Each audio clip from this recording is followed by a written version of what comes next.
अस्सलाम वालेकुम, मेरा नाम है वकार अफरी। दोस्तों, हम आज बात करेंगे सिफिकेट सिरप के बारे में। इसकी यूजेस क्या है, इसके नुकसानात क्या है, आप प्रेगनेंसी में इस्तेमाल कर सकते हैं इसको या इस्तेमाल नहीं कर सकते, इसके नुकसानात क्या है। तो आज इन सब चीज़ों के बारे में आपको बताऊंगा। लेकिन इससे पहले दोस्तों, अगर आप मेरे चैनल पर नए हैं, आपने मेरे चैनल को सब्सक्राइब नहीं किया है, तो प्लीज़ दोस्तों चैनल को सब्सक्राइब कीजिए और वीडियो को लाइक कीजिए।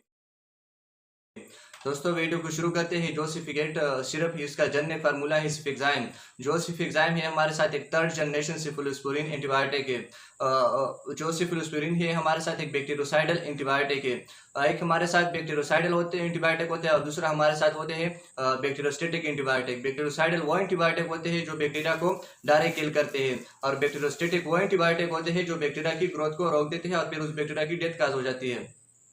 तो जो हमारे साथ सिर्फ एग्जाम जो मेडिसन है ये जो सिरप है, ये हमारे साथ बैक्टीरियोसाइडल एंटीबायोटिक है, मतलब ये बैक्टीरिया को डायरेक्ट किल कर देता है। इसके बाद दोस्तों हम यूजेस की तरफ चलते हैं कि इस सिरप को हम कौन सी बीमारियों के दौरान इस्तेमाल कर सकते हैं। ये हम टाइफाइड में इस्तेमाल कर सकते हैं। टाइफाइड हमारे साथ एक बैक्टीरियल डिजीज है जो कि बैक्टीरिया से कास होती है, जिसका नाम है सल्मोनेला टाइफी।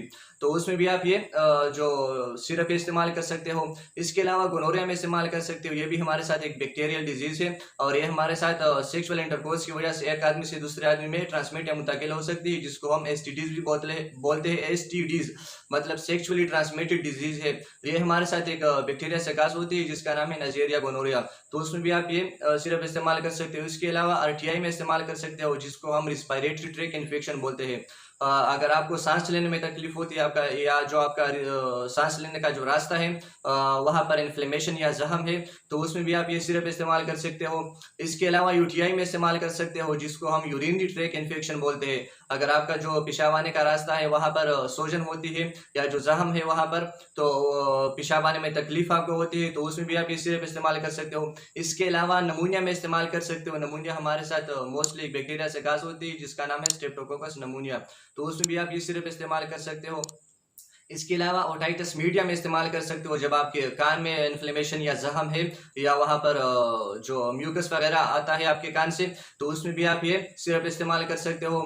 इसके अलावा ब्रोंकाइटिस में इस्तेमाल कर सकते हो, जब आपका ब्रोनकस से वहाँ पर इन्फ्लेमेशन या जख्म होती है तो उसको हम ब्रोंकाइटिस बोलते हैं। ब्रोनकस कहाँ पर होती है? जो आपका सांस लेने का रास्ता है, मतलब जो लंग्स है वहाँ के करीब एक पार्ट है जिसको हम ब्रोनकस बोलते हैं। जब वहाँ पर इन्फ्लेमेशन या जख्म होती है तो उसमें भी आप ये सिरप इस्तेमाल कर सकते हो। ब्रोंकाइटिस में मोस्टली होता है कि आपको सांस लेने में तकलीफ होती है, आपका जो चेस्ट है वहाँ पर इन्फेक्शन या इन्फ्लेमेशन होती है, तो उसमें आप ये सिरप इस्तेमाल कर सकते हो। इसके अलावा कोलिसिस्टाइटिस में इस्तेमाल कर सकते हो, अगर आपका जो गाल ब्लैडर है उसमें इन्फ्लेमेशन या जख्म है तो उसमें भी आप ये सिरप इस्तेमाल कर सकते हो। दोस्तों, मैं आपको बताता चलूँ कि जो सिरप होते हैं या जितनी पाउडर होते हैं ये हम मोस्टली जो बच्चे होते हैं उनको देते हैं, और जो टेबलेट्स होते हैं वो हम बड़ों को देते हैं, या जो 10 साल से बड़े होते हैं या 12 साल या 20 साल या जो जवान होते हैं उनको हम टेबलेट्स देते हैं। तो जो सिफिकेट सिरप है, इसी नाम के ऊपर हमारे साथ सिफिकेट टेबलेट्स भी आते हैं, वो बड़े इस्तेमाल कर सकते हैं। और जो सिरप है ये हम जो छोटे बच्चे होते हैं या इन्फेंट्स होते हैं उनको हम सिरप देते हैं। और जो सिफिकेट टेबलेट्स या जो सिरप है ये आप प्रेगनेंसी में भी इस्तेमाल कर सकते हो। हम ये जान लेते हैं कि हम ये कौन सी बीमारियों के दौरान इस्तेमाल नहीं करेंगे, मतलब इसका जो कंट्राइंडिकेशन क्या है।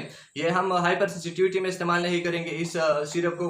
हाइपर सेंसिटिविटी हम उस हालत को बोलते हैं अगर कोई बंदा इन मेडिसिन जो सिफिक्साइन है उनसे एलर्जिक है, इनकी यूज की वजह से उनके बॉडी में एलर्जिक रिएक्शन प्रोड्यूस होते हैं, तो फिर वो ये सिरप इस्तेमाल नहीं करेगा। इसके बाद दोस्तों हम साइड इफेक्ट की तरफ चलते हैं कि इस सिरप या जो टेबलेट्स इसी नाम के ऊपर आते हैं उनकी क्या नुकसान कास हो सकते हैं आपके बॉडी में। इससे डायरिया कास हो सकता है, जिसको हम साल की बीमारी बोलते हैं या दस्त बोलते हैं। अगर आप इस सिरप को बहुत से टाइम के लिए इस्तेमाल करते हो या महीनों के लिए या बहुत से दिनों के लिए इस्तेमाल करते हो इस सिरप को।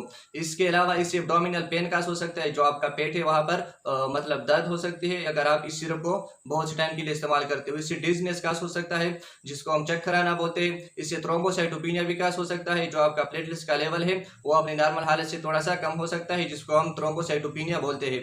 इसके अलावा वोमिटिंग आपको आ सकती है, जिसको हम उल्टी आना बोलते हैं। इससे एनोरेक्सिया कास हो सकता है, मतलब आपको भूख नहीं लगेगी अगर आप इन सिरप को या जो इसी नाम के ऊपर जो टेबलेट्स आते हैं उनका जो साइड इफेक्ट है वो ये भी हो सकता है कि आपको भूख नहीं लगेगी।